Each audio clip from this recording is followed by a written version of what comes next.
Some of you I'm just introducing myself to. But today we are in the cafeteria for a very historic and important assembly.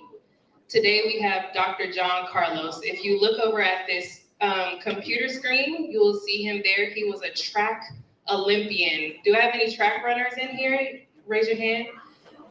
Dr. John Carlos was the best, one of the best at what he did, and he went to the Olympics. Did anyone watch the Olympics? All right, you guys. So he ran in the 1968 Olympics. But during that time, Black people did not have the same opportunities that other people in the world had. So he made the decision, along with Tommy Smith, to raise his fist to show that he was in support of racial justice, okay?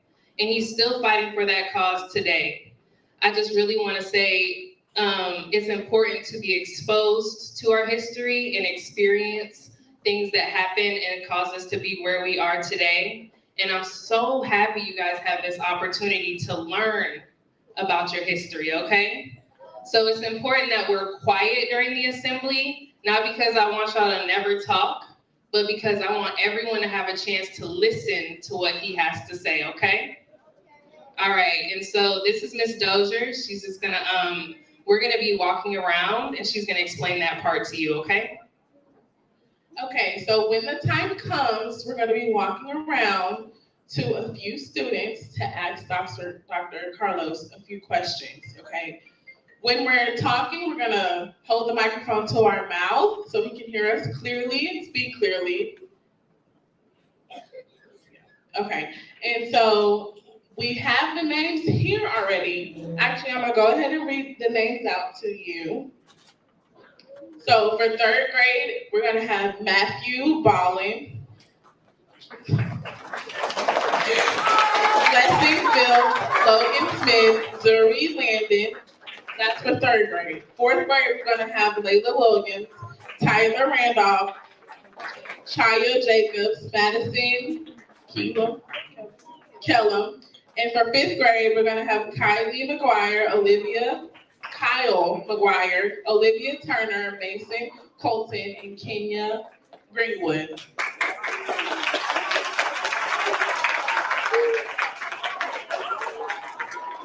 And for fourth grade, we're gonna also add Alyssa Walker. At this time, we will have Mr. Thomas come up, who is our school principal, and he's gonna formally introduce Dr. John Carlos. All right, thank you, boys and girls. Good morning, Cedar family. All right. First of all, let me do this. I want to commend you all for doing such a wonderful job entering the cafeteria this morning. You all did a fantastic job. I love how you all are sitting up in your on the bench where you are. I love how you all are listening attentively. You guys have done an outstanding job, and I'm excited.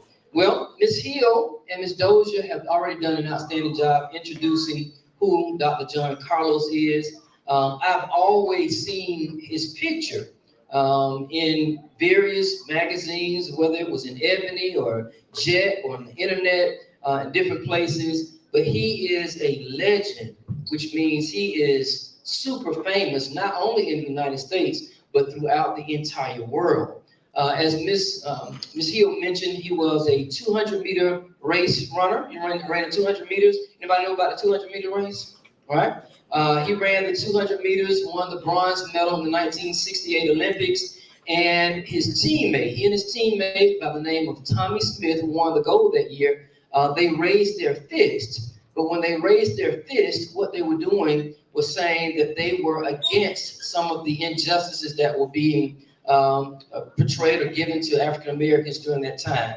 So they took a stand, and in taking that stand, it cost them a lot, because a lot of people were against the fact that they raised their fist to say that they were against some of the racist practices that were taking place in the United States at this time. So that's what Dr. Carlos has done throughout his entire life. He has fought for racial injustice, to make sure that everybody had equal rights, that all of us would be able to learn together and worship together and go to the same places together and do a whole bunch of other things. But that has been his entire fight for his entire career. So we are excited. We're excited to have him with us.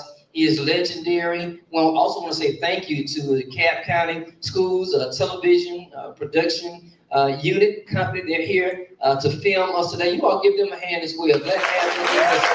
Thank you so much for your presence. And listen, this is what we're going to do. We're going to watch a film very shortly.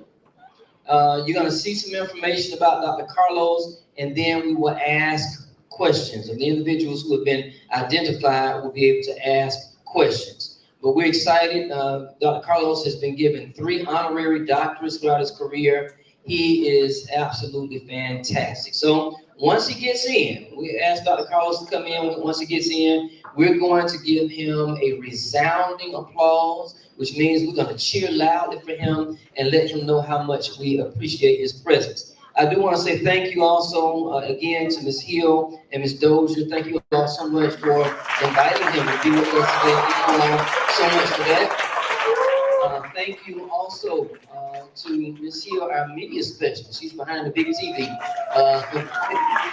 Thank you, Ms. Hill, our media specialist. And we also have Area 3 representative, who is a very special person to Cedar Grove University, and that's none other than Miss Gooseby. Y'all give Miss Gooseby a hand. Hey, Miss Gooseby. And we were also gifted with some of the brightest and the best students from Cedar Grove High School. They're here to film, the AV team. They are outstanding. Thank you all for taking time out of your busy schedule to be with us today. You could have been doing anything else, but you decided to come and be with us here at Cedar Grove. Thank you all so very much. We appreciate your presence. And we love that because our students get to see what they can become later on. So again, thank you all so very much. I believe we have the best assistant principal in the state of Georgia, none other than Miss Brandolyn Johnson. Y'all give Miss Johnson a hand. Thank you, Miss Johnson. Got 2 of the best counselors in the Cobb County, Mr. Jason Townsend, 3rd through 5th grade counselor. Y'all give Mr. Townsend a hand. 3rd through 5th grade, we have pre-K through 2nd grade counselor, Ms. Benay Tomini. Y'all give Ms. Tomini a hand. Best school nurse in the world, none other than Dr. Roy. Y'all give Dr. Roy a hand. Yes, he is. And best literacy coach coming down the hall representing FAMU University. Come on, y'all give it up for Miss Shirley.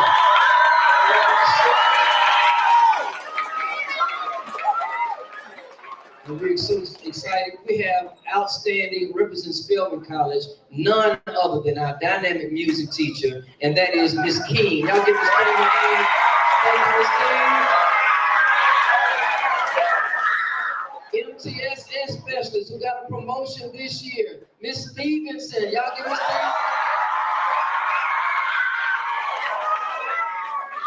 So listen, we're excited. Thank you again, Mr. Watts. Thank y'all give Mr. Watts a hand. He is a great man. Thank you, Mr. Watts. Give Mr. Spradlin a hand. Mr. Spradlin a hand. Spradlin Middle School, Cedar Grove Middle School. And listen, we also have one of the best custodial staffs in the school district as well. The only one representing in here right now is Mr. Burke. Y'all give Mr. Burke a hand.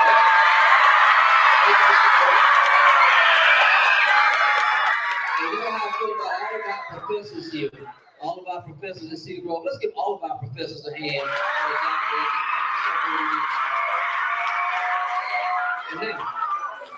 Now, as we wait for Dr. Carlos to come in, Cedar Grove, for the very first time in Cedar Grove University's history, we have our very own track team.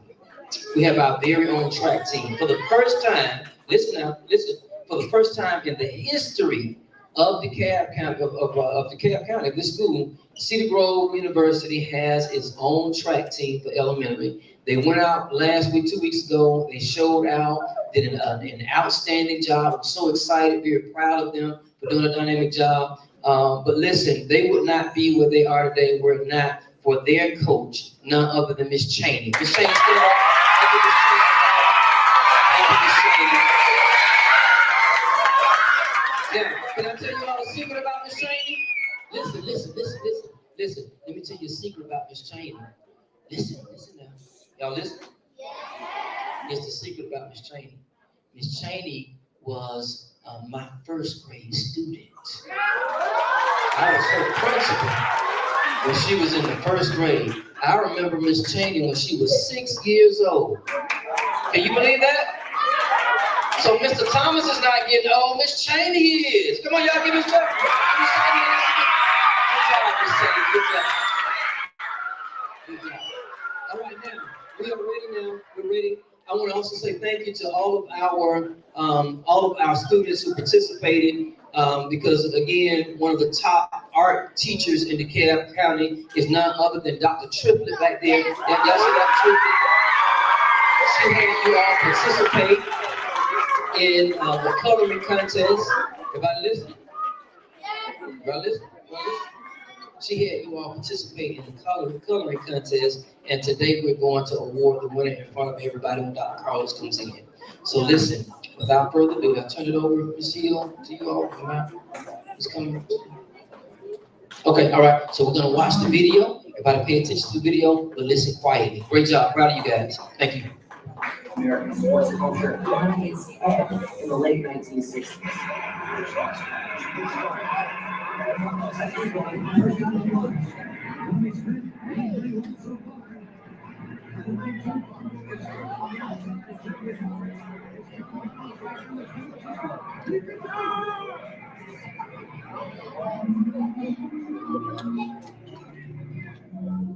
They were the gold and a bronze medal at the '68 Olympics, and what they did next couldn't stand in starker contrast to today's depoliticized, sanitized, and hyper-commercialized sports world.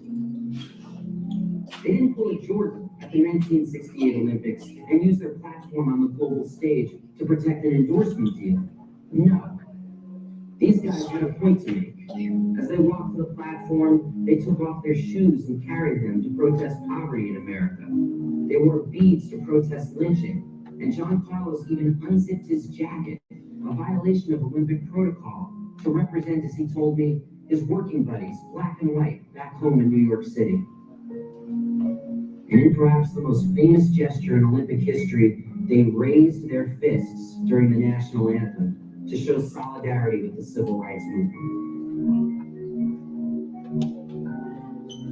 Their symbolic gesture inspired millions around the world, but their punishment was swift and severe. Mind you, the Olympic Games are 1 week old today, and yesterday, the 6th day, was the most dramatic so far. It started with the news that the Black Power disciples Tommy Smith and John Carlos, the Olympic 200 meters gold and bronze medalists, had been suspended by the United States Olympic Committee and given 48 hours to leave Mexico. I had said that if there were any demonstrations that would begin by anyone, the participants would be sent home. Smith and Carlos were expelled from Olympic Village. Their athletic careers were ruined. For years, they received death threats and were treated like traitors to their country. They couldn't find good jobs. Their wives and children suffered. Do you think you need to get in the right place to do this kind of thing, that you want to use it for the kind of world stage? David, we're not athletes. Oh, I am a teacher, but I'm not a politician. We used it so the whole world could see the poverty of the black man in America. Thanks, might say you guys also got publicity, you've got medals, you've got bronze as well. What do you say to that? I can't eat that. And the kids around my block, they grew up with me, they can't eat it. And the kids that's going to grow up after them, they can't eat. Honestly, they can't eat gold medals, as Thomas Smith said. All we ask for is equal chance to be a human being. And as far as I see now, we 5 steps below the line. And every time we try and touch the line, they put their foot around our hand and they want us to climb up. Moments like these are a crucial part of the history of American sports. part of a long legacy of struggle and courage in the face of injustice that has largely been forgotten as politics has come to be considered not only inappropriate in the arena of sports, but actually antithetical to it. We want so much to see sports solely as an arena of play, not seriousness. But here's the thing. This can cheapen not only the greatness and relevance of sports to us as a society, but also the courage of athletes. And we do an injustice to them and to what's best about sports when we sanitize the past and rip athletics out of the political and cultural context it has always been a part of. Keeping our mouths shut in the face of injustice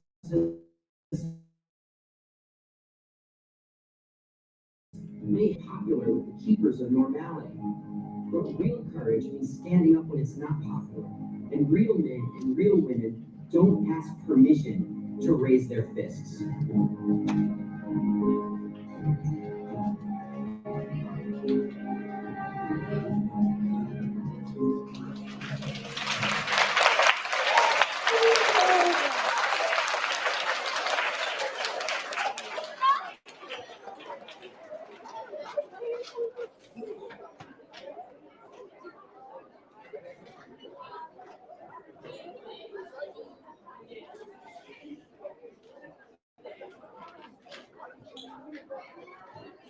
Boys and girls,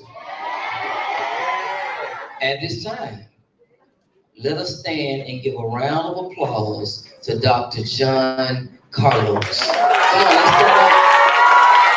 Keep it going, keep it going. Here we coming in now.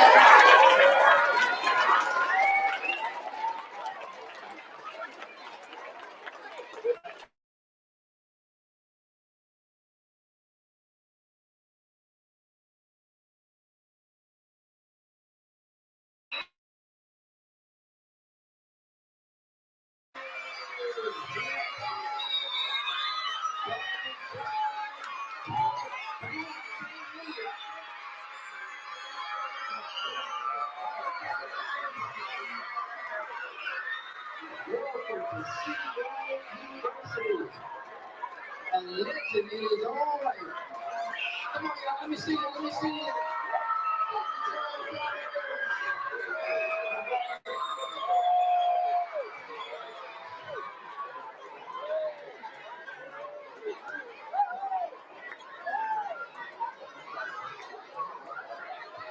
All right, boys and girls, you may be seated. And listen, at this time, we're going to prepare now for the questions. So make sure that you're able to hear it, all mouths closed, everybody listening. Let me see everybody sitting up in their seats. Excellent job. Dr. Carlos, we're so excited to have you. Truly is a blessing to have you here at Cedar Grove University. All right? And at this time, Dr. Carlos, some of our students are going to ask some questions. Ms. Dozier and Ms. Hill are going around and they'll ask you questions. And then, of course, I hand you the mic so you can answer. All right, so we need Matthew Ballin first. All right, stand up, buddy, and you're gonna say your name, your grade, and Ms. Dozier is gonna give you your question, okay? My name is Matthew Ballin, and I'm in 3rd grade. What were some of the challenges African Americans were facing during the 1950s and 1960s? That's a very good question. Challenges that we had. We had two types of challenges. First is a personal challenge amongst us as African Americans. What is our objective in school? Are we going to school to learn? In other words, are we going to school to learn, or are we going through school to play? We have to get that right. In terms of where we're going to be, in terms of being educated. Because wherever we go in life, we have to make sure that we have a solid foundation. How do you get a solid foundation? Through school. Then we start to look at where we're going to go in terms of college. They didn't want us to go to all the colleges. So we had to fight for equality to make sure that everyone had an opportunity to go to whichever school they want to go to. Want to make sure that we can live in the neighborhood that we feel that we would like to live in. Understand? Want to make sure that we can follow our God, whichever church we want to go to. So it's a lot of things that we had to stand up for back in the 50s and the 60s. In other words, if they didn't stand then, you guys wouldn't be able to stand today. Right?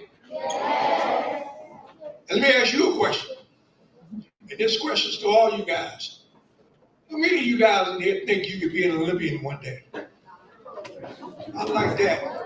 I like that. All right, let's go to the next question.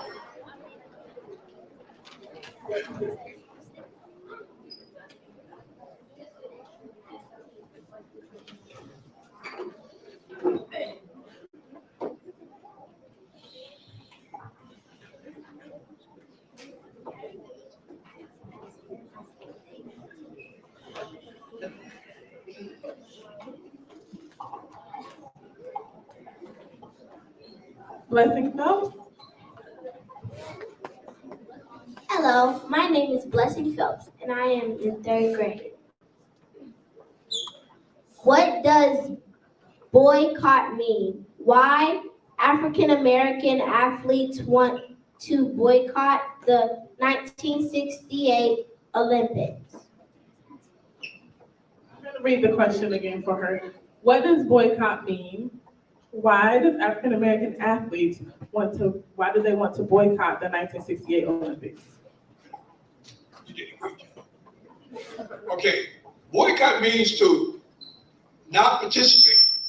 Okay, means that we're not going to go to the games because we feel that there's more important things than us to go and run or to jump or to win a medal. It's not fair for me to be able to go to the Olympic Games and you not be able to go.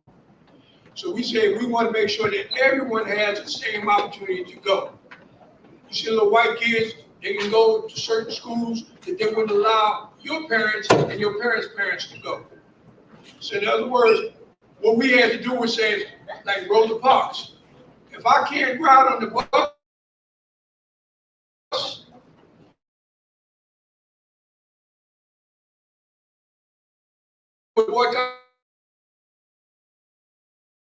or we're going to walk to work, but we will not get on the bus until they give us equality. Understand? Yeah. Right. Next question.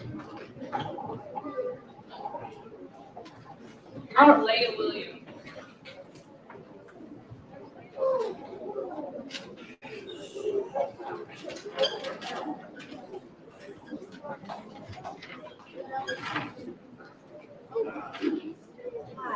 Hi, my name is Leah Williams. I'm in fourth grade.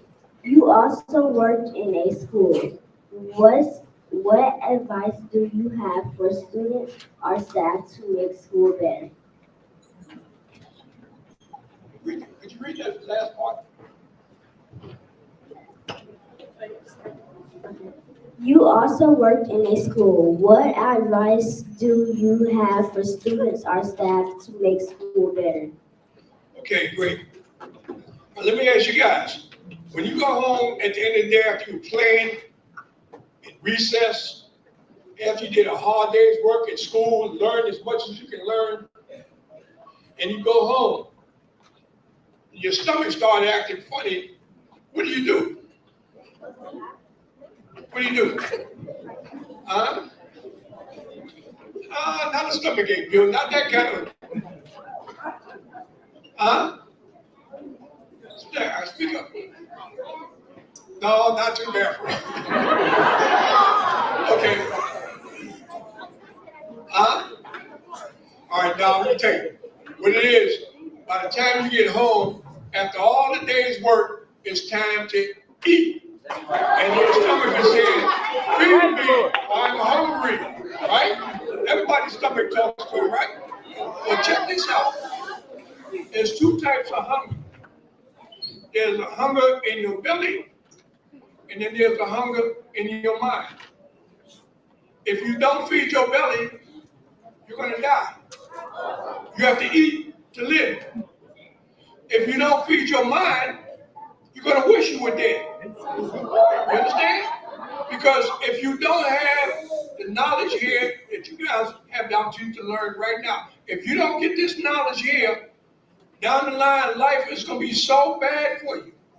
It's going to be so miserable because you're going to see your friends driving a nice car. You're going to see them with a nice suit on, or a nice dress on, or a nice ring on their finger, and you be looking in the mirror saying, well, what happened to me? How come I don't have the nice dress, or the nice suit, or the nice ring? It's because you did not feed your mind. You understand? If you feed your mind, it means that you can use what you fed to your mind and go anywhere on planet Earth. You want to go to Australia, you want to go to Africa, you want to go to Asia, or you want to go to New York. Wherever you go and you have this full of knowledge, you're going to be successful. Okay? That's the advice I would give to any of my students back then. Each one, teach one. You know what that means? Each one, teach one? That means if I learn something in school and I have a little brother at home or a little sister at home, my job is to make sure that I got it so I can go home and let my little sister know or my little brother know what I learned, so by the time they get to school, they know that already. Understand? Each one, teach one. Get as much in your brain as you can. Learn how to count. Why do you want to learn how to count? Because if I go to the store and I give them $1 and they say it costs 25 cents, I don't want them to take all my money, give me a quarter back. He done took 50 cents already, right? For his pocket. Well, that's not for his pocket. 75 cents is supposed to come to me. But if I don't do my math in school, how am I going to know that he's taking my money?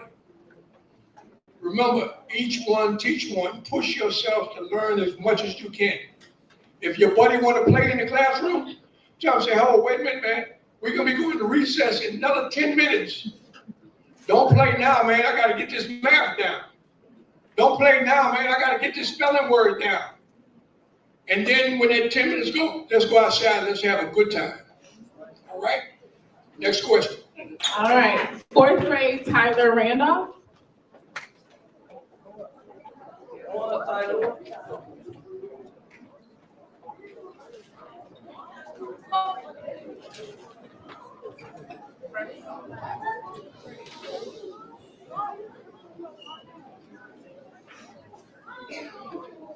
My name is Tyler Randolph, and I'm in 4th grade.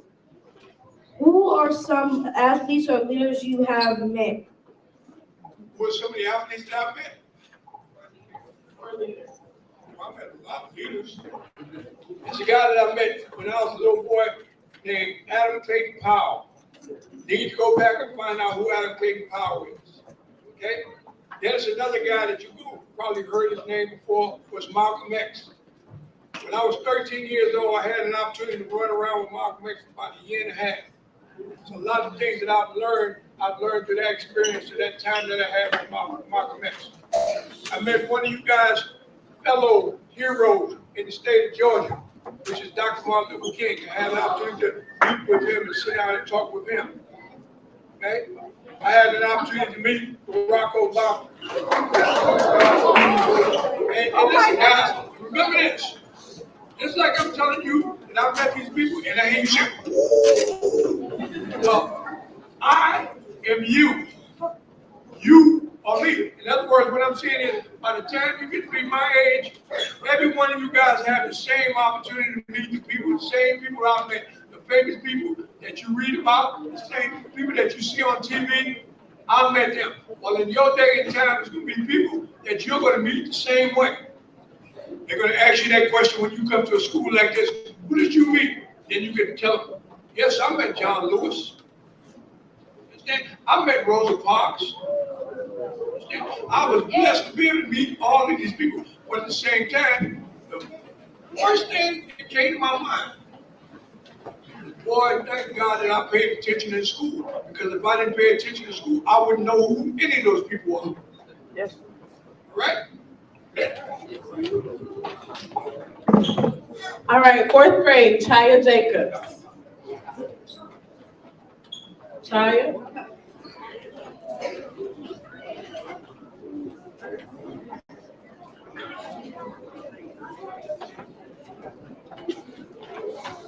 Hello, my name is Chaya Jacobs. I'm in fourth grade.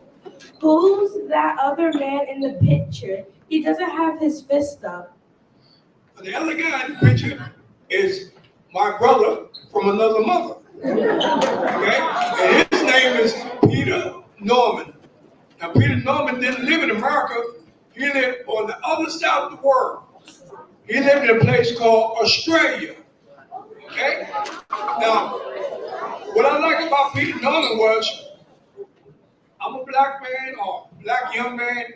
Peter Norman was a white young man. But Peter Norman understood my plight, to put my fists up in the sky, to recognize the plight of black people. And I said to Pete, I said, man, do you believe in human rights? He said, of course I believe in human rights. And then I had to think, well, why does he believe in human rights? What's he know about human rights? But they had some people in Australia in his home that looked like you and I. Their skin colors the same. Their eyes might be a little different, but they look like us. And they have a hard time in terms of having equality. They have a hard time being able to go to the schools that we want to go to here in America. Or they had a hard time to say, I want to represent my race of people. So Peter Norman understood what their plight was, and he stood with them. And he told me, he said, John, I'm not in your situation. He said, but I understand your situation. He said, because I deal with the Aboriginal situation in Australia every day in terms of looking for equality for the Aboriginal people. Of course, I will stand with you in the victory stand. He didn't have to put his fist up, but I asked him, I said, would you like to wear an Olympian Project for Human Rights button? You see the button on his shirt? I gave him that button, and he put that button on his jacket. He didn't have to put his fist up, but everybody saw that button and knew that he understood. So it ain't about what color you are. It's about how good your heart is, how good your mind is, how much love you have in you. You know what love is all about, right? Huh? Don't you guys love one another? Don't your parents love you? All right. So he exemplified the love that he had for humanity. You know what humanity is? What's humanity? Huh? When you're embarrassed. No. Humility, that's what that is. Yeah.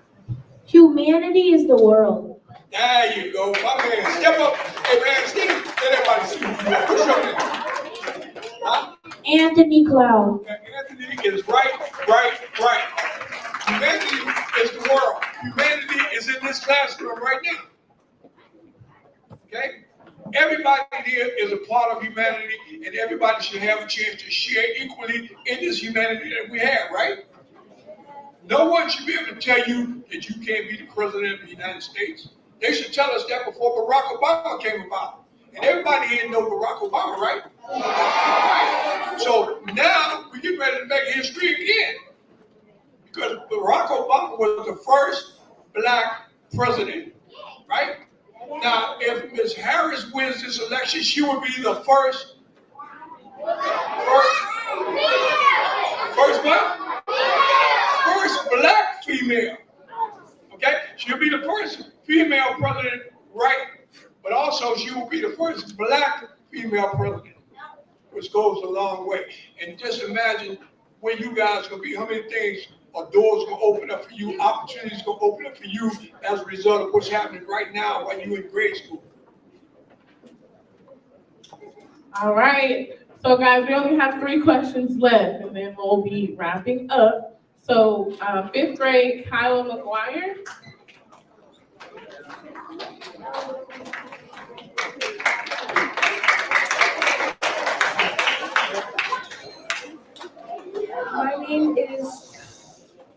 My name is Kyle McGuire. I'm in 5th grade, and my question is, what is some advice for a kid that someday wants to be an Olympian? Wow. What's the advice for someone that wants to be an Olympian? Well, the first thing you have to think about is I'm not a quitter. You know what it means to be serious about what you're doing? You know what a quitter is? A quitter is a guy that says, I want to be on the Olympic team. I want to be a sprinter. But it's raining outside. I can't go outside and rain because it's raining. I can't train. It's wet out there. That's what a quitter would do. But someone that wants to be an Olympian, rain or shine, I'm going out to train. I can't go outside. Oh, it's too hot out there. That's a quitter. If it rains in the Olympic Games, do you think they're going to stop the Olympic Games because it's raining? No. So how would you be prepared to go to the Olympic Games to run in the rain if you want to run in the rain in practice? You understand what I'm saying? So you have to be strong about what you want. You know, like they say, man, we got to roll up our sleeves and we got to get busy.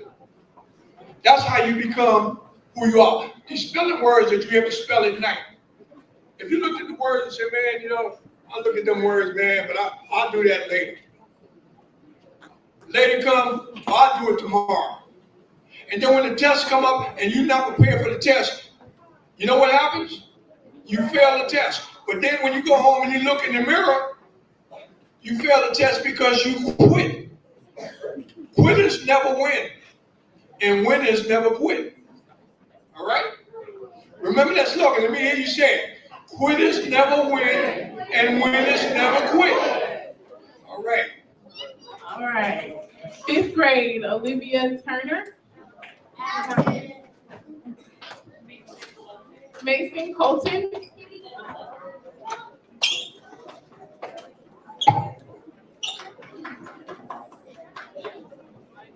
My name is Mason Colton. I'm in 5th grade. How did you decide to wear no shoes during your protest? Wow, that's a very good question. How did you decide to wear no shoes during your protest? Well, let me just say, there's quite a few things that took place. I'm going to tell you about all of them, right? We wore the black glove. You notice on the picture, you saw we had the black glove on our fist, right? Why do we wear the black glove? It's because up to that Olympic Games there, everything, so you guys don't know, they used to have black and white TV. You guys are born into an era where all you know is color TV, right? Yeah. Well, back in the Olympic Games from, let's say, the 1964 Olympic Games, which was 4 years before my Olympics, that Olympic Games, all the Olympic Games before that was in black and white on television.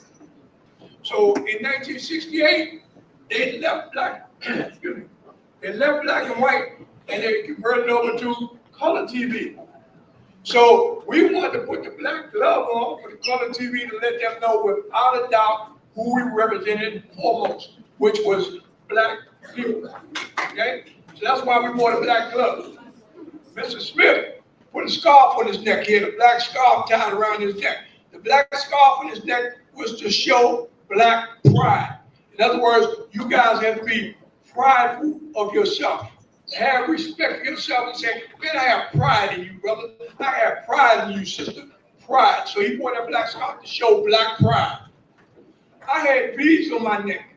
Why did I have beads on my neck? Because young individuals, just as yourself, will be some areas in the South, which this is the South, Mississippi is the South, Arkansas, all of those states. Or back in the day when your mothers and your fathers and grandmothers and fathers were going to school, a lot of black people were snatched, and they took them, put a rope around their neck, and they hung them.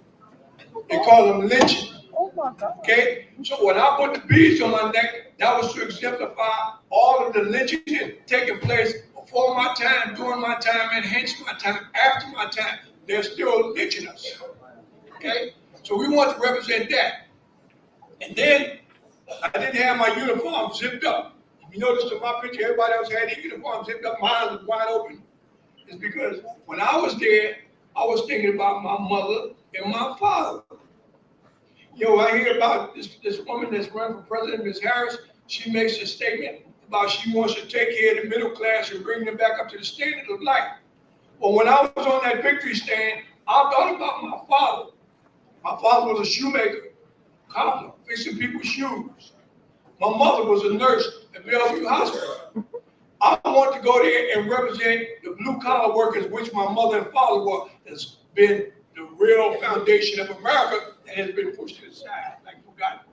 So that's why I have my uniform where I did, when I was out of protocol, as they say. Now we get down to the shoes.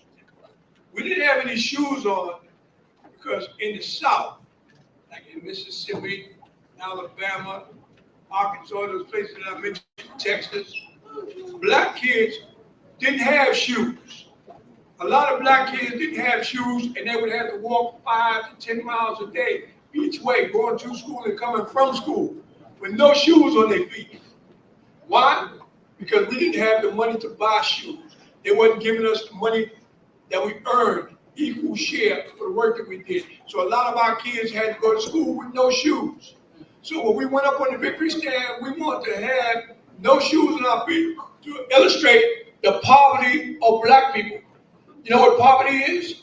Poverty is when you don't have enough money to buy food, or you don't have enough money to turn the heat on in the house, or you don't have enough money to pay your rent. That's poverty. You don't have enough money to buy shoes. So we want to let the world know that we are still striving to have a better life. Okay? All right.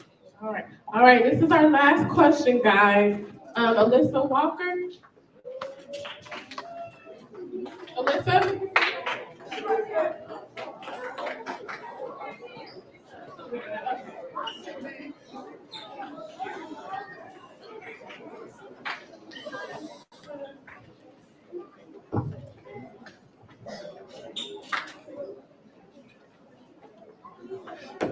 My name is Lisa Walker, and I'm in the 4th grade.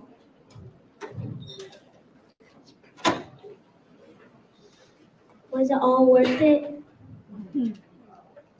Was it all worth it? Oh, by all means, I would do it again 1,000 times. 1,000 times I would do it. Why?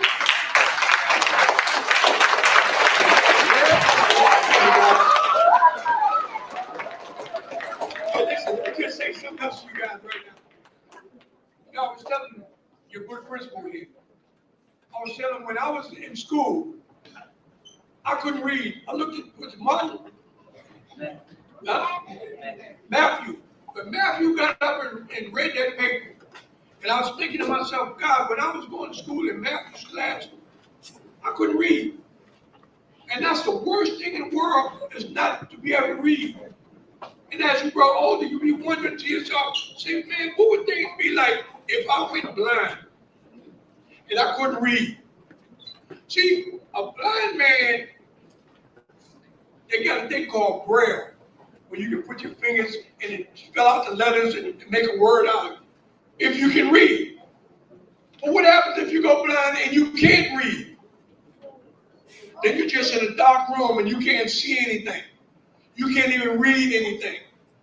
So I made it a point, even though I had this disability about learning how to read for 70 years of my life, I said, man, I'm going to break through that door. I'm going to make sure I learn how to read.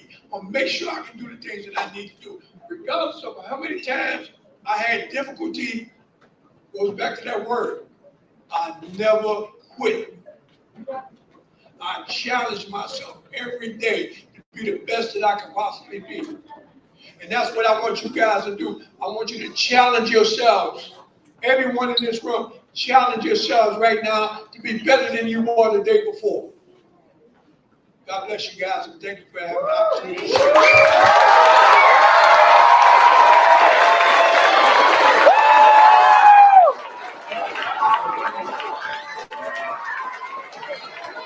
Wow. At this time, Dr. Carlos, our dynamic art teacher, Dr. Triplett, is going to come up with some presentations. Everybody be seated real quick and listen carefully.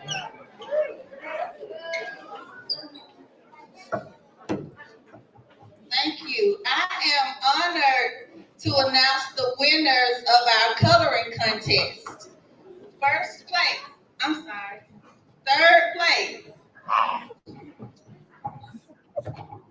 Journey Turner.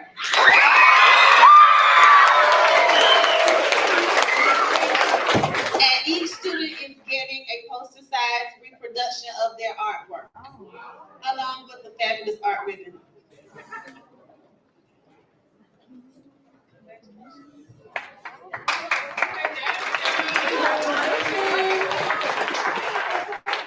Second place, Andrea Wedding.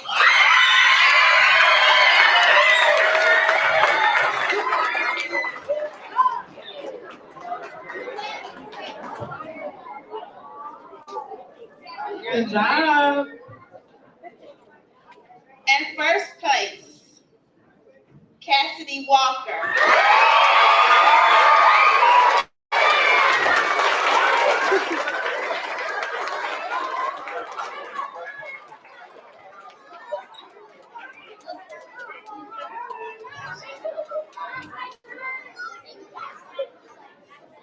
All of the masterpieces will be combined into a collaborative notebook that will be housed in our media center. So everybody who participated in the coloring contest, your artwork will be on display. Give yourselves a hand.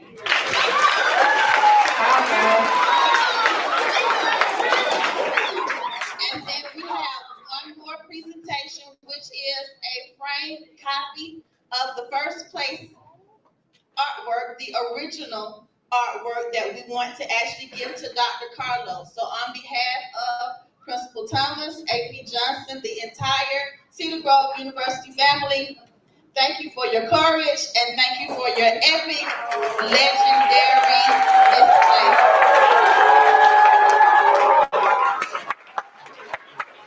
Oh my God.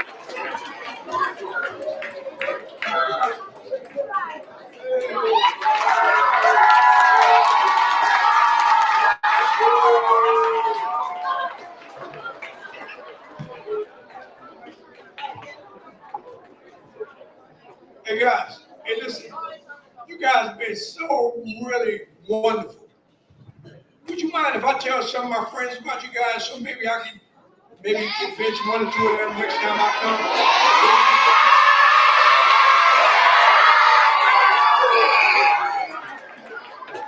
Hey, do me a favor. Hey, one of the guys over here. Yeah, come on out, brother. Look here, this guy that I'm trying to bring here. I need you down here. What I want you to do right there, stay right there. Now guys, remember where he is right there, right? Stop back down there.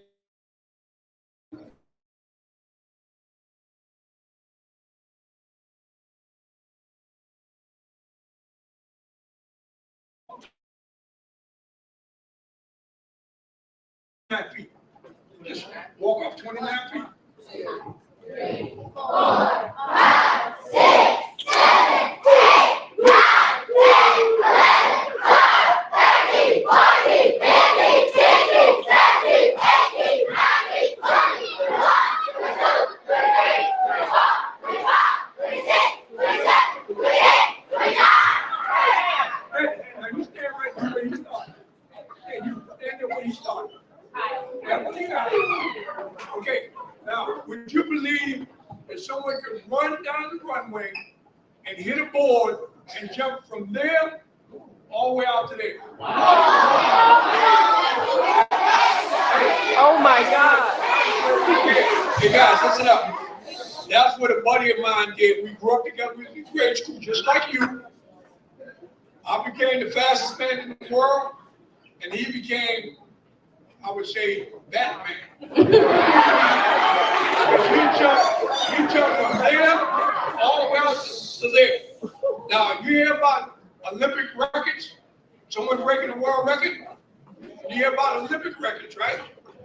Well, that feat that he did was the greatest feat in Olympic history. That means anything that Jim Thorpe did, or Jesse Owens did, or Carl Lewis did, anybody who was in the Olympic Games, they have to line up behind that 29 feet. And the guy's name, and remember his name, is Mr. Bob Beamon. Bob Beamon. Okay? Now just imagine how many times he must have looked down when he hit the board. took off. Every time you must have looked down and saw the world from up top. Right? So if he took 29 feet 56 years ago, in another 10 years, one of you guys will be ready to break that record. But remember, you got to keep driving. You got to keep consistent and want to be a winner, a champion. All right? Once again, guys, thanks again. I love you guys. Thank you.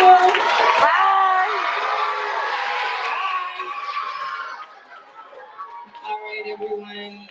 Dr. Carlos, thank you so much. I really do love you and appreciate you. You're the best. I really do appreciate you.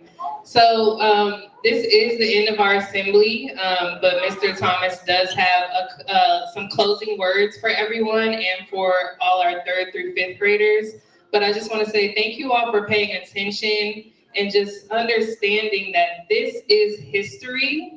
And this is a moment in your life that I really want you to intake and appreciate, because it's not a lot of civil rights leaders that are still here to talk to us, okay? So I hope you guys understand what this is, and even when you grow up, to be able to understand that he took the time to come and talk to us and just make us feel full, okay? So thank you all so much. And Dr. Carlos, on behalf of Cedar Grove University, in addition to your wonderful artwork, we also want to present you with a t-shirt that has Cedar Grove University and let the world know that you stopped by to be a blessing to us. So let's give Dr. John Carlos a hand.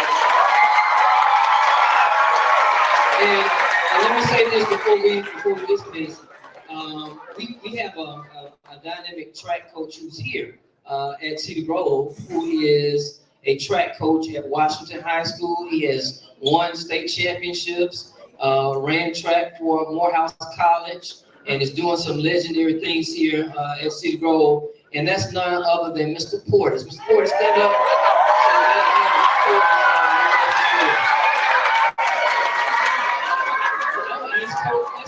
And coached some Olympians as well. So he's also coached some Olympians. And here's the wonderful thing about this. In 1965, my father graduated from Morehouse College, and he taught me, Dr. Carlos was telling you about you all being him and him being you, but he taught me about Dr. John Carlos and Tommy Smith. He showed me the pictures of them, and it was so powerful. I always remember that picture. So when Ms. Hill brought it up, I was like, wow. So when my dad taught me about that, from when he saw him in 1968, he shared that information with me. I never ever thought that I would be on the same stage as Dr. John Carlos. So I have an opportunity to meet somebody I read about in history books, and I'm so grateful. So I'm humbled to meet you, and thank you so much for all that you've done for us. Let's give Dr. John Carlos another hand. What I'm going to ask, that we do, you all, what I'm going to ask that we do, I'm going to ask that all of the, Ms. Cheney, if we can get all of the track students, you all are going to remain. Those who are participating on the track team here at Cedar Grove, I'm going to ask that you remain. All other classes, I want to thank you for a job well done. You all did an outstanding job today. Can we give all of our students a hand? Outstanding job. Outstanding job. And at this time, we're going to go ahead and dismiss you by grade, level by class. So again, you all remain seated until I dismiss you. What I am going to do is ask that the track team remain. So our 3rd grade students, I'm sorry, let's do our 5th grade. 5th grade this time, you all stand. 5th grade, 5th grade.